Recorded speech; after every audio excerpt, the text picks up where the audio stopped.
She saw them in the pouring rain, a father and his daughter, and she returned to cover them with her umbrella.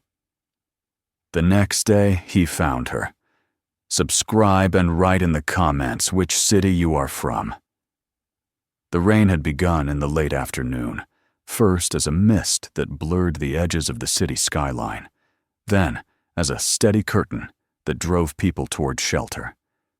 By early evening, it had become a full storm, a relentless downpour that turned the sidewalks into shallow rivers and the streets into dark, glittering mirrors. Car tires hissed as they sliced through the water, and the orange glow of traffic lights reflected in the puddles, turning every crossing into a trembling patchwork of color. The air smelled of wet concrete and exhaust, a scent both sharp and strangely calming, and for a moment the noise of the city seemed softened, absorbed by the storm. Claire moved quickly along the sidewalk, her pale coat darkening where it had already soaked through near the hem, the heels of her shoes clicking on the slick pavement. Her umbrella, a wide dark green dome with a lacquered wooden handle, shielded her well enough that only a few strands of her hair clung to her cheeks. She had always been careful to dress neatly for work, a habit that gave her some sense of control over days that otherwise blurred together. But tonight, despite her best efforts, she looked like every other office worker rushing home through the storm. The day had been long, a string of small frustrations that left her drained, and as she walked, she found herself thinking not of dinner, not of rest, but of how narrow and repetitive her life had become. The rain, heavy and cold, seemed to echo that feeling, wrapping her in its gray monotony. Storefronts glowed like small islands of warmth as she passed them. And under every awning, people were gathered shoulder to shoulder, waiting for the rain to let up. Some laughed at the absurdity of the weather. Some scrolled on their phones. Others stared out blankly, as if resigned to being stranded. Claire could have joined them, could have stood under a coffee shop sign and waited, but something in her resisted the pause. She wanted to get home, to be done with this day. Her umbrella felt solid in her hand, and as long as it held, she could keep moving, one deliberate step at a time. She was halfway down the block when she saw them, across the street, through the sheet of rain. A man stood with a small girl at his side. They had no umbrella, no hoods, no desperate attempt at shelter. The girl had her face tilted toward the sky, raindrops streaming down her cheeks, her arms slightly out as if she could catch the storm. Her hair was soaked, clinging in dark strands to her neck, her little sandals completely drenched, but she smiled as if this were the most natural thing in the world. The man, tall, broad-shouldered, dressed in a pale shirt now plastered to him, simply stood beside her, one large hand loosely holding hers, his head slightly bowed as if listening to something private. Claire slowed. Her first thought a practical one. What kind of father let his child stand like that, getting soaked in this weather? But as she looked longer, she felt the sharpness of judgment soften. There was something in his posture that didn't speak of carelessness, but of quiet endurance. He wasn't ignoring the storm. He was allowing it, sharing it with the girl. People hurried past them with sidelong glances, and more than one person shook their head. But neither the man nor the girl seemed to notice. Claire turned back toward her own path, telling herself it wasn't her business, but the image stayed with her. A man and his daughter, standing alone in the open, as the city around them huddled and hid.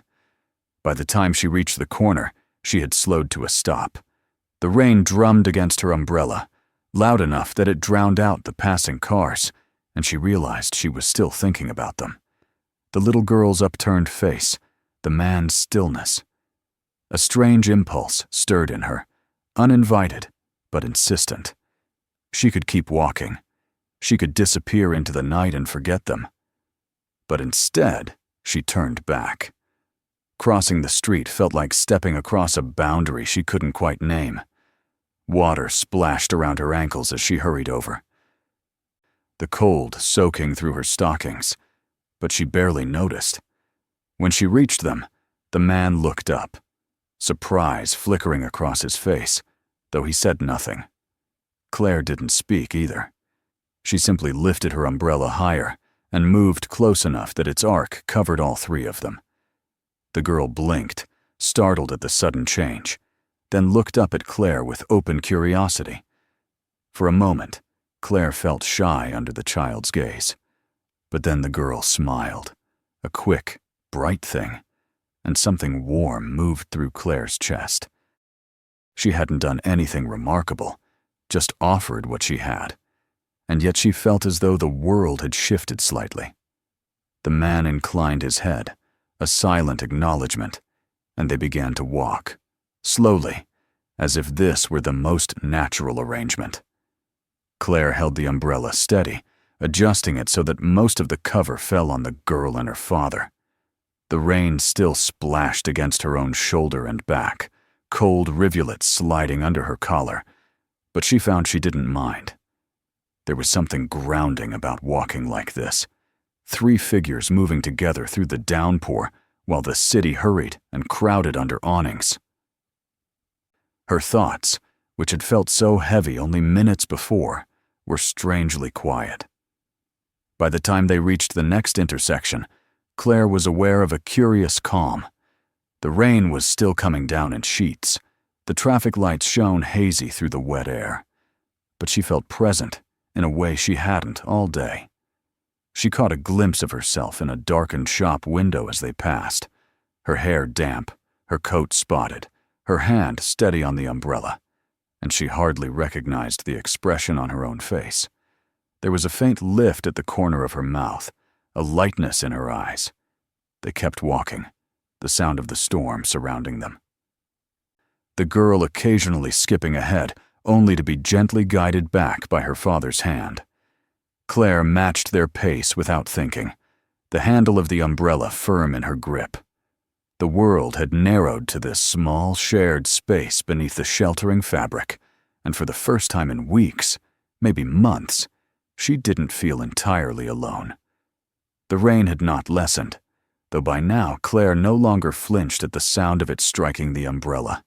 It had become a steady rhythm, a muted drum above their heads, almost comforting in its constancy. They moved as one now, a small, strange procession along the glistening street. The man, the child, and the young woman who had, for reasons she could not quite explain to herself, decided to share her shelter with them. She adjusted the umbrella slightly, angling it forward so that more of its arc covered the little girl, who skipped through shallow puddles with delighted disregard for her wet shoes. There was a quiet dignity about the man at her side. He walked with measured steps, tall and straight, despite the sodden state of his clothes. His shirt, once pale, clung to his frame, and his hair, darkened with rain, was combed back from his forehead in heavy strands. There was no complaint in his face, no impatience, only a watchfulness that suggested he was used to taking the world as it came. Claire found herself glancing at him more than once, struck by the calm that seemed to radiate from him. He was clearly tired, the kind of tired that went deeper than a long day. But there was strength in the lines of his shoulders, a steadiness that made her feel oddly safe. The girl's presence was the opposite of stillness.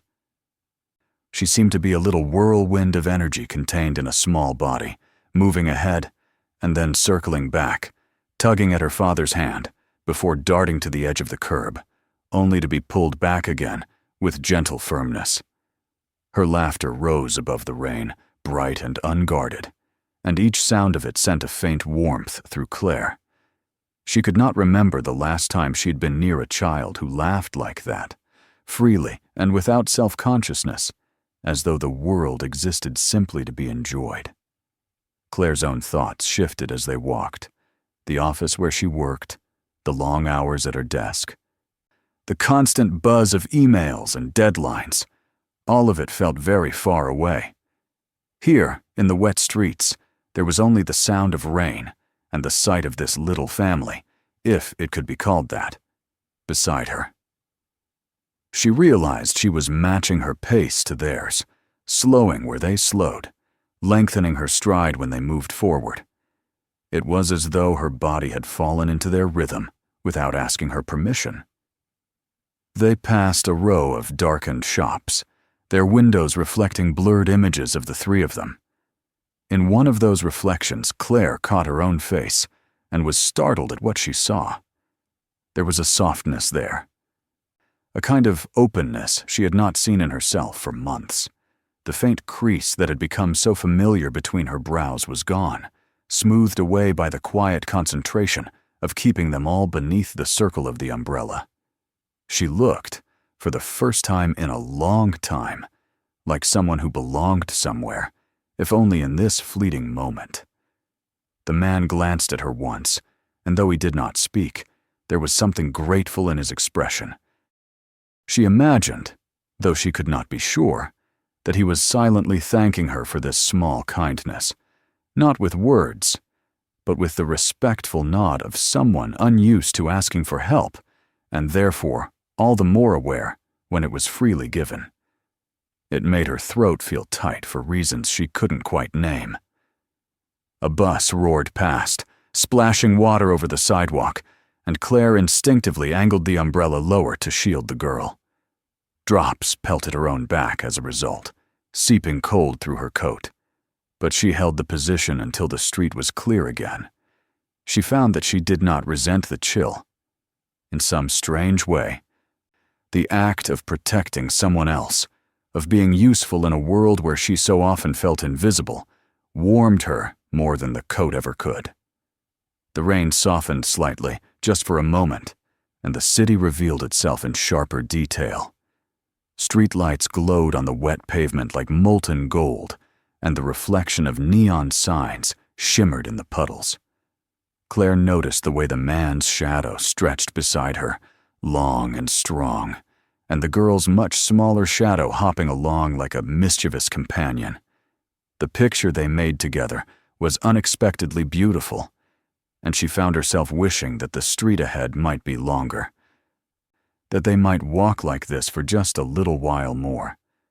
The girl tired eventually of splashing and settled into a quieter rhythm, still holding her father's hand, but now leaning against his side. There was trust in that small gesture, the kind of trust that came from knowing he would guide her safely home. Watching them stirred something in Claire, not envy exactly, but an ache, as though she had been reminded of something she had forgotten she wanted. When they reached the next intersection, the traffic light cast its green glow across the wet street. Cars passed with caution, their tires cutting channels through the water. Claire paused at the curb, and so did they, waiting for the moment when it would be safe to cross. The rain dripped steadily from the edge of her umbrella, each drop creating a tiny circle on the surface of the puddles at her feet. Time seemed to slow there in that suspended moment, with the three of them standing together under the halo of light. When the way was clear, they stepped off the curb. Claire noticed how the man shifted slightly, positioning himself so that he was between the girl and the nearest lane of traffic. It was a subtle gesture, protective without being overbearing, and it deepened the impression she had of him as someone solid, someone who understood what it meant to take responsibility for more than just himself.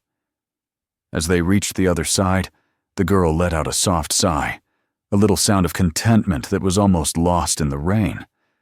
Claire felt something similar rise within her. She had not realized how tense she had been, how much of her day had been spent holding her shoulders tight, her breath shallow. Now, under this umbrella with two near strangers, she found herself breathing deeply, as though the storm itself were washing her clean. The man slowed their pace near a small park, and for a moment, they all stood watching the way the rain turned the leaves of the trees into glistening dark shapes. The park was nearly empty, save for a lone dog walker hurrying past, and the sight of it felt strangely intimate, like a secret corner of the city revealed only to those willing to brave the storm. Claire realized then that she did not want the walk to end. There was something about this shared journey, this narrow space under the umbrella, that made her feel as though she had stepped out of her own life and into a gentler one. But the streets, as all streets must, led onward, and she knew that soon they would reach wherever they were going. When at last they approached a wider avenue, the traffic light turned red and forced them to pause. Claire stood with the umbrella held steady, the girl's small face glowing faintly in the reflection of the street lights. In that moment, she felt the first stirrings of something she could not quite define. Not romance, exactly. Not yet, but the beginning of a connection, fragile and real. As the light changed and they stepped off the curb again, Claire felt a quiet certainty that this evening would not leave her unchanged. She could not have said why, but she knew that something had begun here, in the rain, under the shelter of her green umbrella, and for the first time in longer than she could remember, she found herself looking forward to the next street, the next step, and whatever waited beyond the storm. The rain had thinned, but had not stopped, softening into a steady veil that blurred the outlines of the city. Streetlights glowed in that mist like distant beacons, and the sound of falling water had turned from a roar to a steady hush, a sound that felt almost private now. Claire kept the umbrella steady, angling it forward whenever the wind shifted, careful not to let the girl's head get wet again. The child had grown quieter, her earlier bursts of laughter replaced by the calm fatigue that came when playfulness had been satisfied. She clung to her father's hand now, her steps slowing as though she was finally feeling the weight of the day.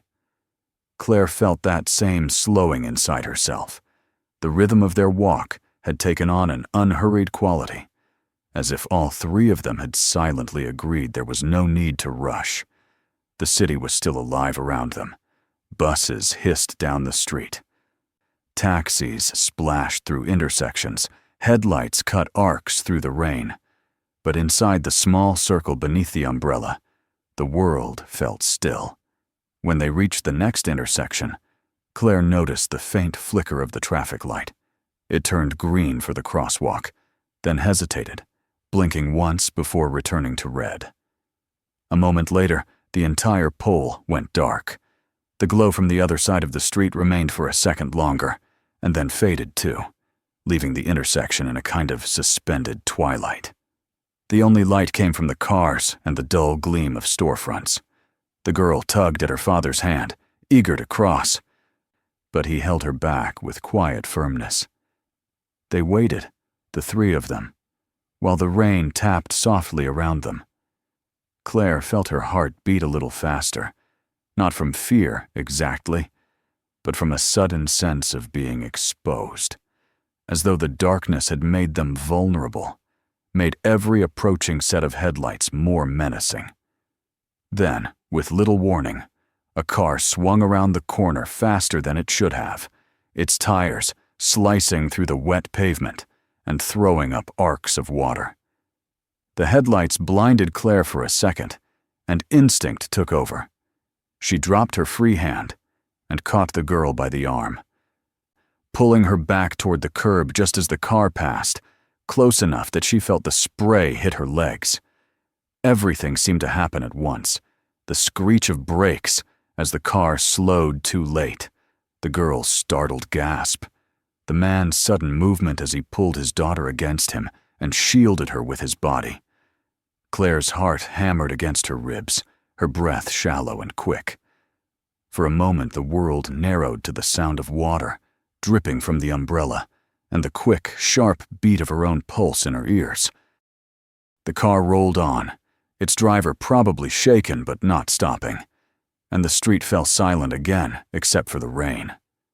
Claire realized her hand was still gripping the girl's sleeve and let go, her fingers stiff from how hard she had held on.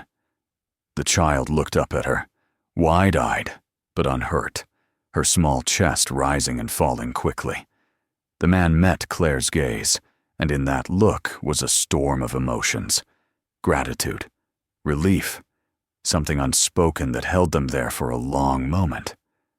She felt her throat tighten, heat rush to her face, despite the coolness of the rain. She had acted without thinking, but the realization of what might have happened struck her all at once, leaving her shaken. They stood like that until the girl gave a small shiver, and the man broke the spell by shifting his hold, tucking his daughter closer to his side.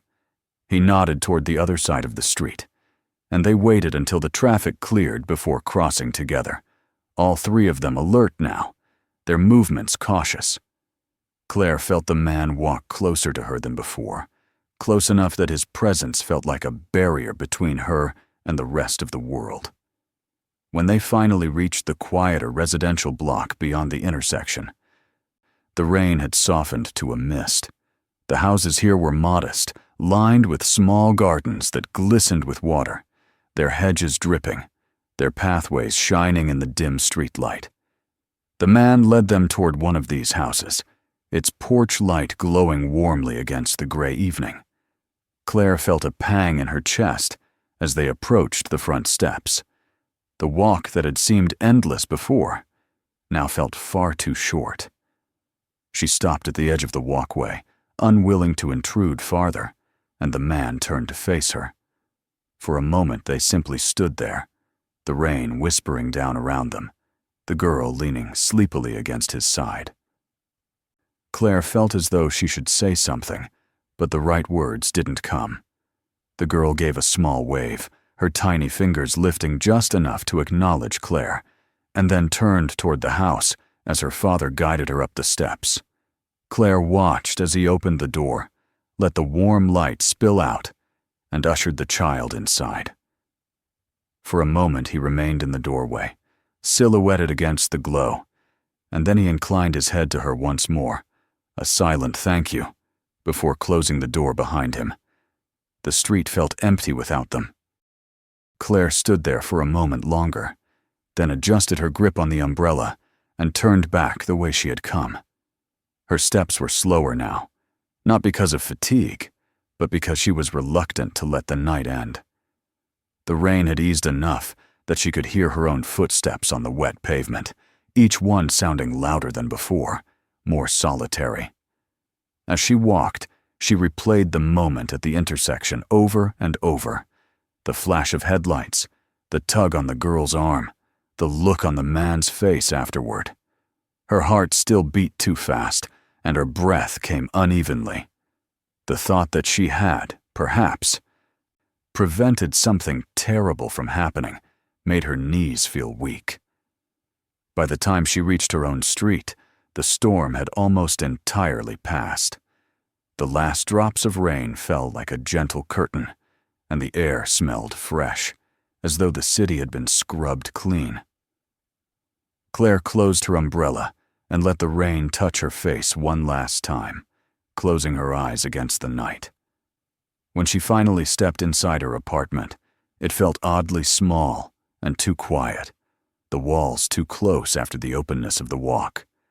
She left her wet coat hanging by the door, set the umbrella aside, and stood for a long time by the window.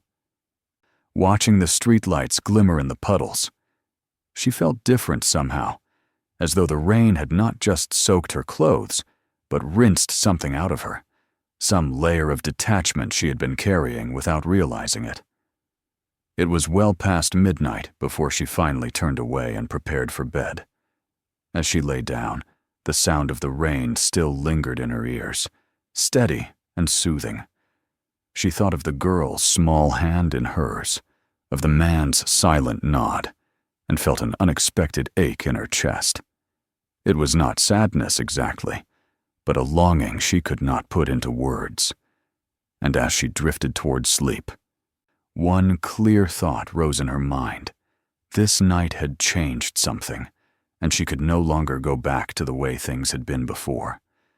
Morning brought a pale light that seeped through Claire's curtains, illuminating her apartment with a quiet gentleness. She woke slowly, her body heavy with the kind of sleep that followed emotional exhaustion. For a moment she lay still, trying to place the faint hum that lingered in her mind. And then she remembered the rain, the walk, the child's small fingers waving goodbye. It had been real, not a dream, and the memory filled her chest with a warmth that surprised her. The rest of her day moved like something softened at the edges. She went about her routine, but each moment seemed to carry an undercurrent, as if something had shifted in the architecture of her life. The following days passed in their usual rhythm, yet Claire found her thoughts returning, unbidden, to that night. She saw the flash of headlights, felt again the grip of the girl's sleeve under her fingers, the weight of the man's gaze afterward. At odd times, in the elevator, at her desk, waiting for the kettle to boil, the memory would come, and with it a peculiar mixture of gratitude and longing. It was as though she had been allowed a glimpse of another kind of life, one she did not know she missed until now. Elsewhere in the city, Evan found himself equally unable to let go of that evening. He had returned home with his daughter and watched her fall asleep almost instantly, still damp-haired but safe. Afterward, he had stood for a long time at the window, looking out at the rain-slicked street and thinking of the stranger who had walked with them, whose quick hand had kept his little girl from harm. Gratitude had risen in him like a tide, along with something quieter, something that felt like the start of hope. By the end of the week, he resolved to find her. It was not easy.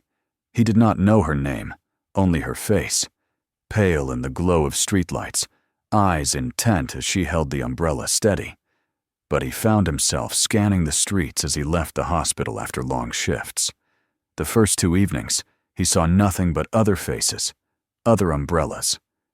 On the third evening, he walked a little farther than usual, passing a small cafe near the intersection where the lights had gone out that night. She was there, seated by the window, a cup of tea cooling on the table in front of her, her coat folded neatly over the back of the chair.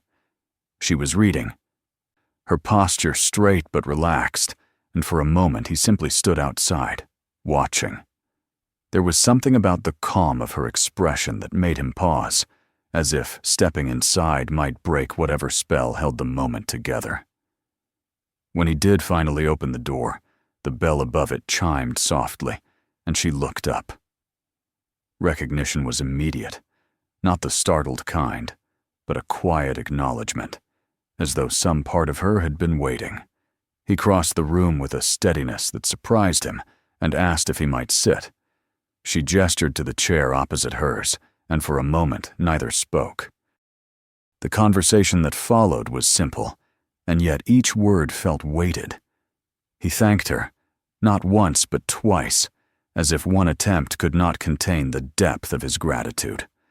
He told her, briefly, about the surgery that had kept him late at the hospital, about the way his daughter had insisted on walking.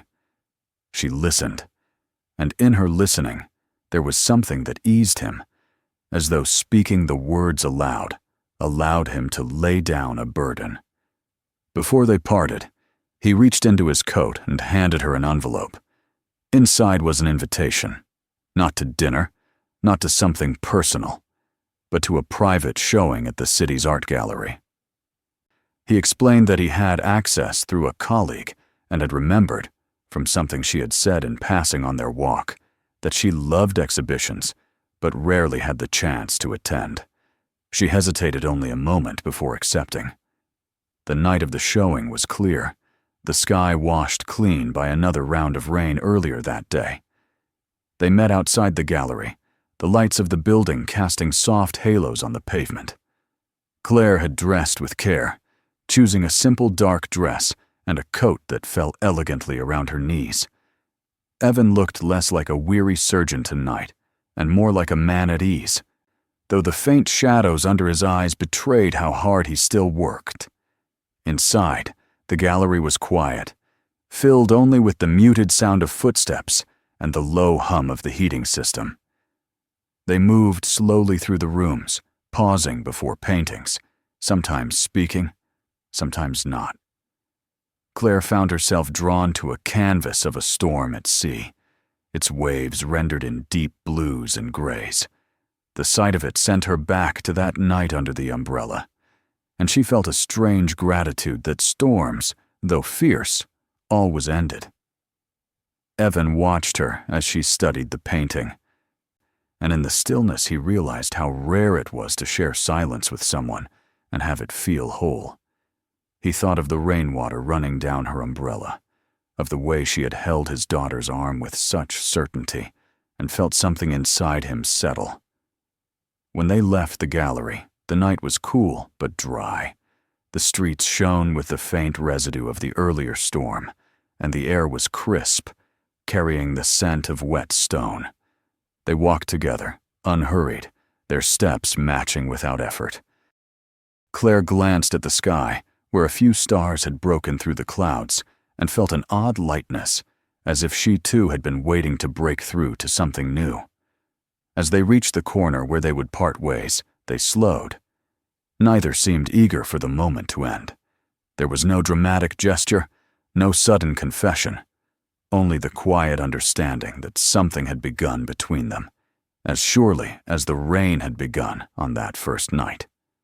When Claire returned to her apartment later, she stood for a long time by the window, looking out at the streets below.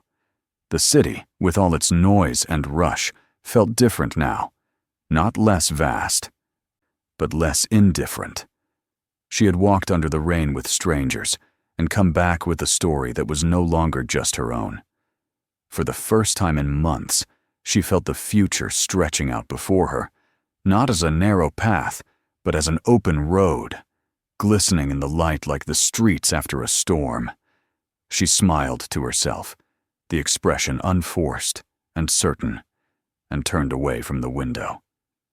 Somewhere beyond the quiet of her apartment, the world was still wet, still alive, waiting. And Claire, umbrella now closed and leaning against the door, felt ready to step into whatever came next. Not alone this time, but side by side, with someone who had been a stranger until the night the rain brought them together. If this story touched you, make sure to hit subscribe so you never miss the next one. Take a moment to watch the next video waiting for you right now. There are more powerful stories you won't want to miss. And don't forget to share this video with friends and family. Some stories are too meaningful to keep to yourself.